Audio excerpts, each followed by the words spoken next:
Imagine walking into a place where a bottle of water costs $5. A sandwich costs 20. Parking can cost more than your hotel room for the night. And somehow, millions of people willingly pay these prices every single day. It feels like price gouging, but that's not actually the whole story. Most people think airports exist to move passengers from one place to another. Modern airports are increasingly designed to do something else entirely: monetize passenger time. Airports weren't always built this way. For most of the 20th century, airports functioned essentially as government-run public utilities, owned by the state, funded largely through taxes, generally operated at a loss or close to it. That started to change in the 1980s.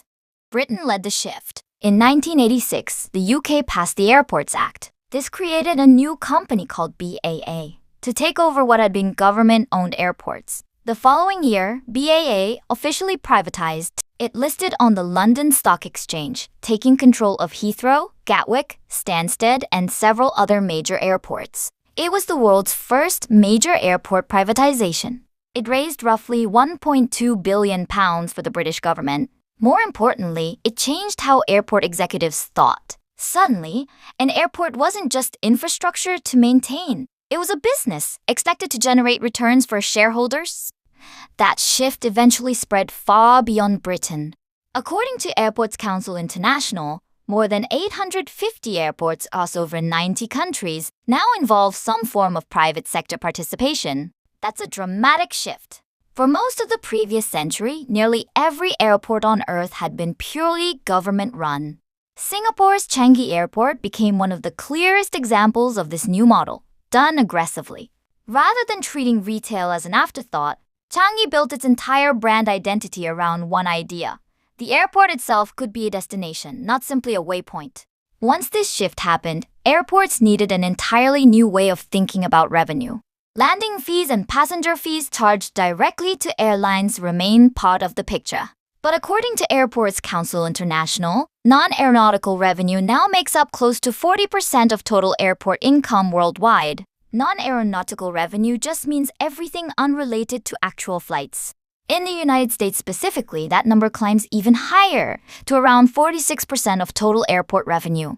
That revenue comes from an increasingly wide range of sources: retail concessions, duty-free sales, parking, property and real estate leasing, advertising space, cargo handling, even hotels built directly into or next to terminals. Think about what that actually means. A business generating nearly half its income from shopping, parking, and property isn't really a transportation company anymore.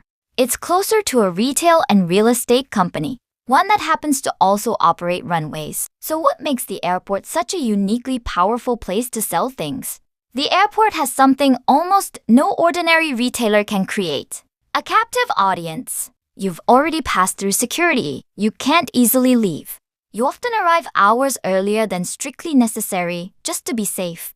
You're carrying luggage. Your flight won't wait for you. Behavioral economists point to a few specific forces at work here. Time pressure changes how people make decisions. It tends to push people toward faster, less deliberate choices than they'd normally make. Security screening itself creates a kind of psychological reset. It's a stressful checkpoint. Once cleared, people often feel slightly more relaxed and slightly more willing to reward themselves afterward. There's also a well-studied concept called loss aversion at play here. You've already committed the time and effort to get through security. Walking away from the shops without buying anything can start to feel irrationally like leaving value on the table. Once you're past security, walking back out simply isn't realistic for most travelers. That single fact changes the entire dynamic between buyer and seller in a way that almost never happens anywhere else in ordinary daily life. Here's something genuinely interesting that connects directly to all of this. Airlines routinely recommend arriving 2 to 3 hours before an international flight. Security is part of that recommendation, certainly, but it isn't the whole story. Airport researchers use a specific term for this: passenger dwell time. It simply means how long a traveler spends inside the terminal before boarding. The data shows a clear pattern. The longer passengers dwell inside the terminal, the more they tend to spend on retail and food. Airports have real financial incentive to encourage travelers to arrive early. Beyond pure safety margin, more time inside security translates fairly directly into more retail spending per passenger. Duty-free shopping deserves its own explanation. Its origin is genuinely unexpected. The concept traces back to a single airport in Ireland, Shannon Airport, in 1947. Shannon sat at a critical refueling point for early transatlantic flights between the US and Europe back when aircraft didn't yet have the range to make that crossing in one hop. An airport manager named Brendan O'Regan noticed something. Goods sold aboard ocean liners crossing the Atlantic weren't subject to normal taxation. He convinced the Irish government to pass a specific law, the Customs-Free Airport Act. It let goods sold to transiting passengers at Shannon skip standard customs duties too. In 1947, the world's very first duty-free shop opened at Shannon. It was staffed by a single employee, selling mostly local souvenirs, lace, and Irish whiskey. The model was an immediate success. It spread to airports around the entire world within just a few decades. That history explains something that might otherwise seem random. Why duty-free shops focus so heavily on alcohol, tobacco, and perfume specifically. These were, quite literally, among the very first product categories sold tax-free at that original Shannon kiosk. The category mix has stuck, with local variation at airports ever since. The specific products vary by country too. This gets shaped by each nation's own tax structure. Airports in countries with especially high alcohol or tobacco taxes tend to see especially aggressive duty-free sales in exactly those categories. The potential savings for the traveler are simply largest there. Parking may be the single most profitable and most overlooked part of the entire modern airport business. According to airport industry data, car parking now represents around 43% of all non-aeronautical revenue at North American airports. At some smaller regional airports, parking revenue can genuinely outweigh what the airport earns directly from the airlines using its own runways.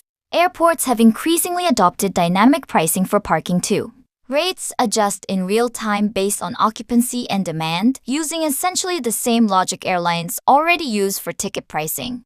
If you've noticed parking prices climbing sharply the closer you get to a major holiday weekend, that's not a coincidence. It's the exact same pricing strategy, simply applied to a parking garage instead of an airplane seat. Airports are increasingly becoming something far bigger than airports.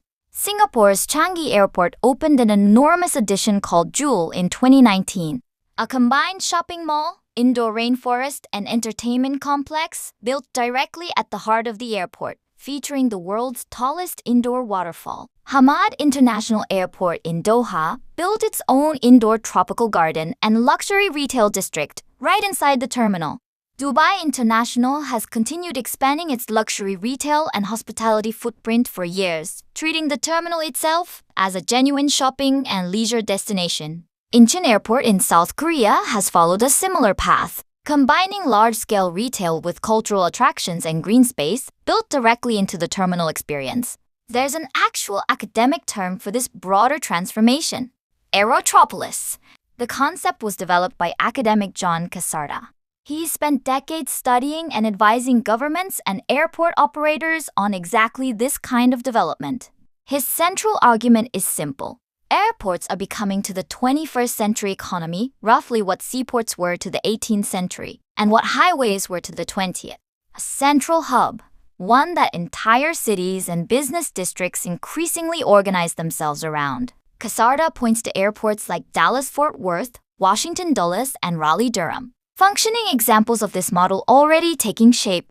His vision includes hotels, convention centers, office parks, warehouses, shopping malls, and cargo hubs, all clustered within roughly a 15-minute drive of the airport terminal itself. In some of these developments, according to Casarda's own description, something remarkable becomes possible. Travelers and local residents alike can conduct business, shop, eat, sleep, and be entertained without ever needing to leave the immediate airport zone at all. Where does all of this go from here? Airports are increasingly investing in facial recognition and biometric check-in. Passengers can move from curb to gate without ever presenting a physical boarding pass or passport at multiple checkpoints. AI-driven customer service and cashierless retail stores are already being tested at several major hubs. They track what a passenger picks up automatically, with no traditional checkout line at all. Dynamic, personalized advertising is becoming more common too. Offers and pricing get tailored to individual travelers based on flight data, loyalty status, and prior shopping history. Some airports have begun experimenting with something called digital twin technology, a detailed, real-time digital model of the entire physical terminal used to simulate and optimize passenger flow and retail placement before making costly changes in the real world. The airport of the future may become even more finely optimized than it already is, not simply for moving passengers efficiently from curb to gate, but for monetizing every single minute a passenger spends inside the building, long before they ever reach their seat. The next time you walk through an airport, look beyond the planes.